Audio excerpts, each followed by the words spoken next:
Eu acho que os meus primeiros contatos com a educação matemática aqui no Brasil foi com as leituras que eu fiz sobre a etnomatemática.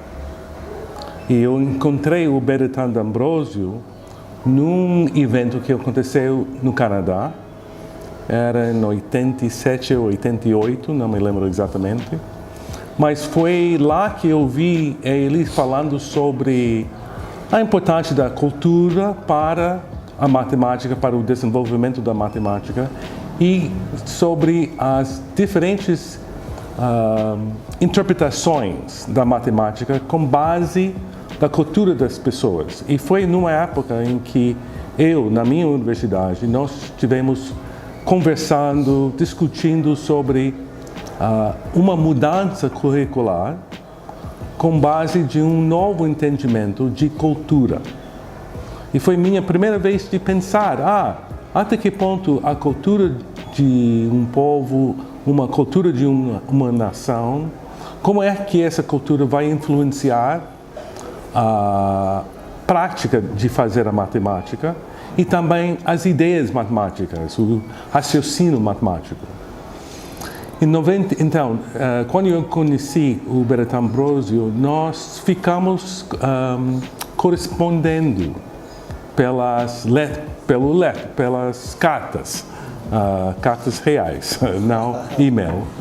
E chegou na 91, ele me convidou de vir ao Brasil para visitar e conhecer. Então, vim. E naquela época eu fiquei 2 meses e meio morando em São Paulo. Eu não falava português. Eu podia ler um pouco de português, porque eu estava estudando a leitura de português para entender as obras do Bertrand D'Ambrosio. Mas eu falava espanhol.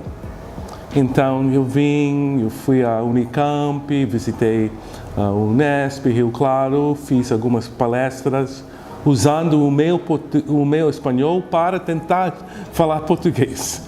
E aquela visita foi muito importante para mim, porque eu descobri, por exemplo, que aqui no Brasil, naquela época, as pessoas envolvidas na educação matemática estavam fazendo coisas que para mim, foi inovadoras, no sentido que não estavam preocupados com as notas, o rendimento nos testes de grande escala, mas eram mais interessados em o raciocínio dos alunos. Havia publicações que tentam de mostrar a matemática urbana, ao lado humano da matemática, que envolveram pessoas em, podemos dizer, a matemática recreational, a matemática de brincar, criativa. E Jiménez publicou uma série de livros sobre, eu acho que o título era A Matemática Viva. E nestas séries teve um livro do Paulo Guedes. E Paulo Guedes foi um grande matemático que morava em Moçambique, era dos Países Baixos, mas ele foi a Moçambique na metade da década de 70 para ajudar o país a construir o socialismo. Mas nas obras dele, ele também falou sobre essa interseção da cultura e a matemática. Então, eu estava aqui com o convite do Bertrand D'Ambrosio. Conheci mais obras do Paulo Guedes aqui, publicado em português, que falava sobre a matemática e a cultura. E foi desde então que eu estava visitando o Brasil várias vezes para participar em eventos, para dar cursos concentrados, para visitar várias universidades. E foi o meu primeiro contato foi em 91. Então, sobre o meu papel nos convênios que minha universidade tem com outros países, com outras universidades, eu posso dizer que desde eu cheguei na universidade, que foi em 81, eu comecei a tentar de achar maneiras de não só visitar outros países para entender a educação matemática nesses países, mas também trabalhar junto com pesquisadores nesses países. O primeiro país onde eu fui e eu desenvolvi uma parceria foi na China. Foi durante a época que a China estava se abrindo para o mundo. E lá nós fomos 2 vezes com uma equipe dos Estados Unidos para dar um curso concentrado também com professores e também com pesquisadores na área da educação matemática, ensinando-lhes e trocando ideias sobre o ensino da matemática usando materiais concretos. E na segunda viagem lá foi sobre o uso de computadores para o ensino da matemática, o uso de softwares para visualizar funções, usar os softwares feitos para os computadores para ajudar alunos a entender vários conceitos matemáticos através dos softwares. E depois dessa visita à China 2 vezes, nós também convidamos professores da China para visitar nossa universidade, Rutgers University, para trocar mais ideias sobre o ensino da matemática e também para traduzir, não só traduzir as ideias que eles têm, mas também traduzir alguns livros deles sobre educação matemática, lá na China, particularmente sobre as escolas que eles chamavam como escolas especiais. Eram escolas para alunos que teve um grande rendimento na matemática, para treinar-lhes para as Olimpíadas matemáticas. Isso foi na década 80. E também começamos a ter relações com pessoas da África, de Moçambique, de Senegal, de Costa de Marfim e da Burkina Faso.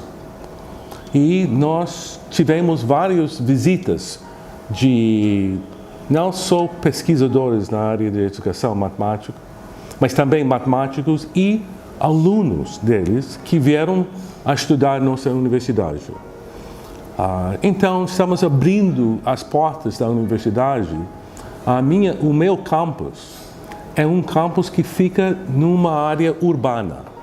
E nessa área urbana é predominantemente pessoas da raça negra. Então, esse convênio com os países africanos, com as universidades africanas, foi muito importante para mostrar para os afrodescendentes da nossa cidade essas possibilidades de entrar nas áreas das ciências, da tecnologia, da engenharia, da matemática, com o conhecimento que os seus povos, os seus irmãos africanos também estavam fazendo isso. E essa foi uma tentativa que eu fiz com esses países. E foi depois que eu visitei o Brasil. E desde então estou com vários projetos de pesquisas, de convênios, com várias universidades aqui no Brasil, por exemplo, em Juiz de Fora, aqui em Campo Mourão, onde nós tentamos de construir projetos de pesquisas em conjuntos sobre temas mútuos, temas que vão fazer uma sinergia entre o que os pesquisadores estão fazendo e o que nós estamos fazendo lá. Então, uma das áreas tem a ver com a educação financeira, uma outra área tem a ver com o uso da tecnologia para estimular colaboração para a resolução de problemas em ambientes online onde as pessoas podem colaborar e ter um registro da sua colaboração usando várias ferramentas para a escrita, mas também ferramentas para o desenvolvimento de figuras geométricas, como o GeoGebra. Então, isso foi um outro projeto que nós tivemos. E também estou, nesse momento, tentando de achar pessoas com quem posso trabalhar sobre o entendimento de números racionais, o uso de materiais concretos, o uso de umas novas perspectivas sobre o que é uma fração, para ver se nós podemos trabalhar juntos com vários projetos em que nós usamos não só as ideias que vêm da área da matemática e a educação matemática, mas agora também com a neurociência. Porque tenho uma colega na minha universidade, ela é psicóloga, e ela trabalha muito com essa ideia de tentar de entender quais são as áreas do cérebro que estão ativas quando uma pessoa pensa. Estamos recebendo muitos alunos que estudam com nós no mestrado, no doutorado. Eles estão matriculados aqui no Brasil, numa universidade, e eles conseguem uma bolsa de sanduíche, de CAPES ou de outros órgãos aqui, para ficar entre 3 meses e 12 meses estudando com nós.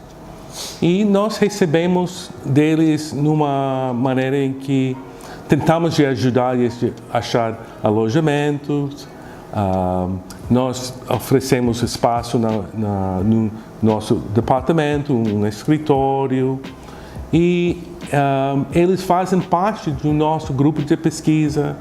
Eles dialogam com outros doutorandos e mestrandos na universidade que fazem parte do meu grupo de pesquisa. Eles observam a pesquisa que nós fazemos e também nós estamos ajudando eles a analisar os seus dados ou ter acesso à biblioteca, acesso aos artigos e livros que vão ajudar eles a desenvolver o seu trabalho.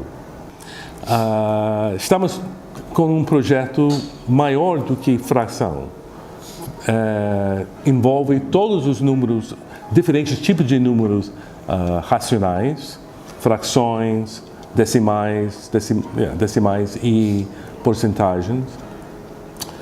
Estamos tentando de entender essa interação entre neurociências, educação matemática e a matemática para desenvolver um novo currículo que pode ser mais sucedido. Então, estamos tentando de ajudar os alunos de ter um conhecimento conceitual e procedimental dos números racionais. É um projeto que nós começamos há 3 anos, com base de uma oficina que nós fizemos com professores na Escola do Ensino Fundamental, lá em Newark. E todas as pesquisas que estamos fazendo, estamos envolvendo professores. Eles estão trabalhando nós numa forma colaborativa, é dizer que eles também levantam questões de pesquisas, eles também colaboram com nós na elaboração das tarefas e a análise dos dados que nós conseguimos. Eu acho que o maior desafio para a educação matemática no Brasil é o mesmo que é o maior desafio para a educação matemática em outros países, inclusive nos Estados Unidos. É dizer, desenvolver uma educação matemática que vai atingir toda a população, particularmente os que são excluídos historicamente das universidades, das áreas de ciências, tecnologia, engenharia, matemática.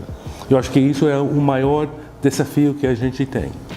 Como é que nós podemos construir uma educação que vai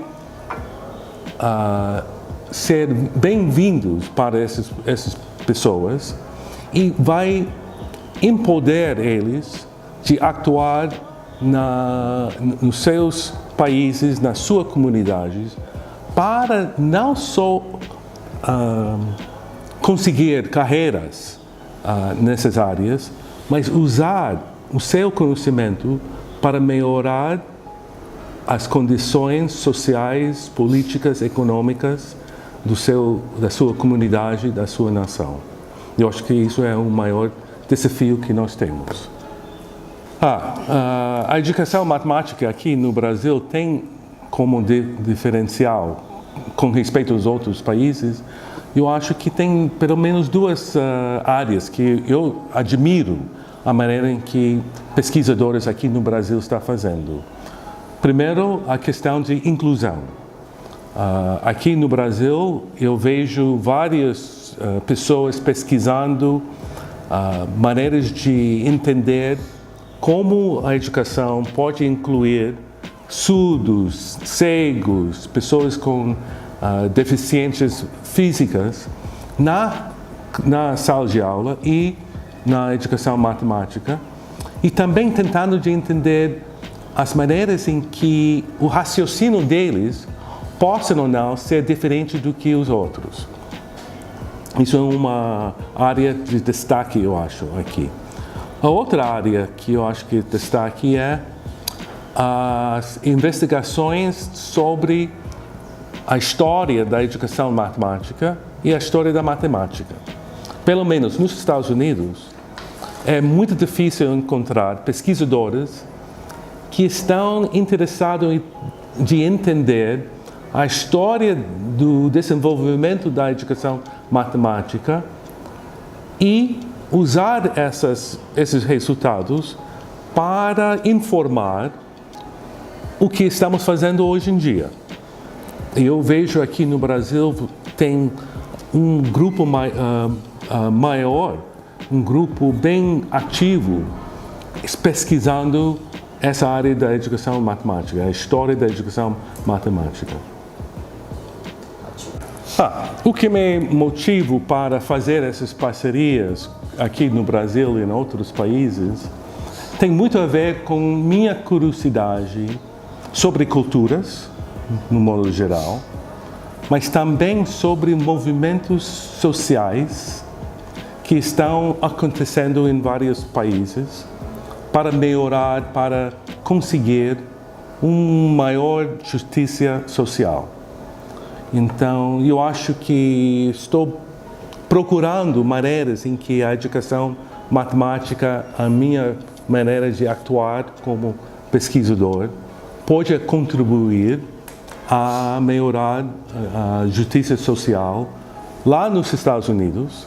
E estou tentando de aprender como as outras pessoas estão fazendo em outras locações. Eu acho que em várias locações tem maneiras de pensar, como a etnomatemática vai nos ensinar, que vai não só ajudar as pessoas a resolver problemas locais, mas também pode dar pistas para outros de como desenvolver soluções que podem ser adequadas para essa busca de justiça social.